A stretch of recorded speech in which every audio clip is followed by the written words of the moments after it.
भूगोल। जब हम ये शब्द सुनते हैं तो दिमाग में क्या आता है? पहाड़, नदियां, देश। आज हम भूगोल की एक बहुत ही सीधी सादी लगने वाली परिभाषा को देखेंगे और ये समझने की कोशिश करेंगे कि कैसे उस एक लाइन में ही एक पूरी दुनिया छिपी हुई है। तो चलिए शुरू करते हैं। तो ये रही वो परिभाषा। भूगोल एक ऐसा विषय है जिसमें पृथ्वी और उस पर घटने वाली सभी प्राकृतिक और मानवीय घटनाओं का अध्ययन किया जाता है। अब सुनने में तो ये काफी सिंपल लगता है ना? एक सीधी सी लाइन। लेकिन असल में भूगोल का पूरा सार इसी एक वाक्य में छिपा है। तो सवाल ये उठता है कि आखिर इस एक वाक्य में पूरी दुनिया कैसे छिपी हो सकती है? ये कैसे मुमकिन है? चलिए इसे ना टुकड़े टुकड़े करके समझते हैं, एक एक शब्द को। तो सबसे पहले बात करते हैं हमारे मंच की, यानी पृथ्वी की। हर कहानी के लिए एक स्टेज की जरूरत होती है और भूगोल की कहानी का स्टेज है हमारी पृथ्वी। सोचिए, किसी भी और चीज से पहले भूगोल सिर्फ और सिर्फ हमारे इस ग्रह के बारे में है, हमारी पृथ्वी। ये वो जगह है, वो स्टेज है जहां सारी की सारी घटनाएं होती हैं, चाहे वो प्राकृतिक हो या इंसानी। सब कुछ यहीं से शुरू होता है। ठीक है, तो स्टेज तो सेट हो गया। अब बात करते हैं इस स्टेज पर पहले एक्टर की, यानी प्रकृति की शक्ति।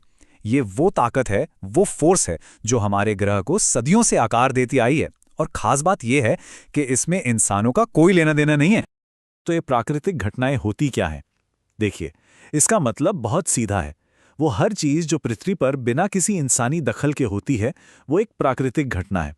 ये प्रकृति का अपना काम है, इसमें हमारा कोई रोल नहीं। अगर उदाहरण से समझें तो जैसे विशाल पहाड़ों का बनना, या फिर हजारों किलोमीटर तक नदियों का बहना, हर रोज बदलता हुआ मौसम, या फिर किसी जगह की जलवायु, ये सब प्राकृतिक घटनाओं के ही उदाहरण हैं। ये एक तरह से प्रकृति की अपनी लिखी कहानी है। तो प्रकृति तो अपना काम कर ही रही थी, पर फिर इस स्टेज पर एक और एक्टर की एंट्री हुई और इस एक्टर ने कहानी को हमेशा हमेशा के लिए बदल दिया। जी हां, हम बात कर रहे हैं इंसानों के निशानों की। तो ये मानवीय घटनाएं क्या हैं? ये प्राकृतिक घटनाओं से बिल्कुल उल्टी हैं। ये वो सब कुछ है जो हम इंसानों की गतिविधियों की वजह से पृथ्वी पर होता है। ये हमारे काम हैं, पृथ्वी पर हमारी छाप है। सोचिए जरा, बड़े बड़े शहर जो हमने बसाए हैं, खेती के लिए जो जमीनें तैयार की हैं, एक जगह से दूसरी जगह जाने के लिए जो सड़कों का जाल बिछाया है, यहां तक कि हमारी संस्कृति भी, ये सब इस बात का सबूत है कि हम इंसानों ने इस ग्रह पर कितना कुछ बदला है। तो अब तक हमारे पास दो अलग अलग ताकतें हैं। एक तरफ है प्रकृति की दुनिया और दूसरी तरफ है हम इंसानों की बनाई हुई दुनिया। और हां, भूगोल इन दोनों को अलग अलग समझता तो है, लेकिन कहानी यहीं खत्म नहीं होती। असली बात तो अब शुरू होगी। चलिए अब उस पॉइंट पर आते हैं जहां भूगोल का असली जादू शुरू होता है। ये एक अंतर संबंधित दुनिया है।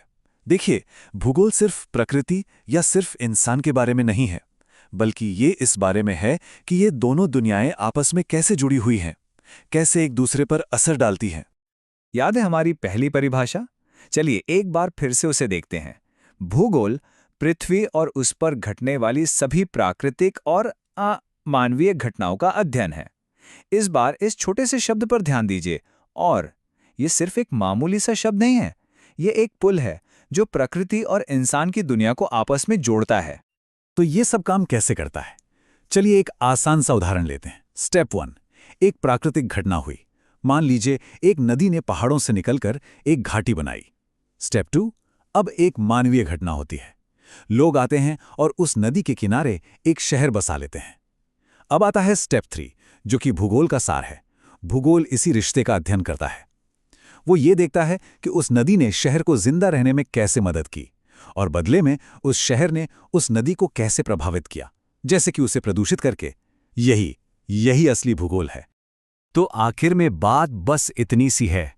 भूगोल सिर्फ पहाड़ों, नदियों और शहरों की लिस्ट याद करने का नाम नहीं है। नहीं, भूगोल इन सब के बीच के कनेक्शन, इनके रिश्तों को समझने का नाम है।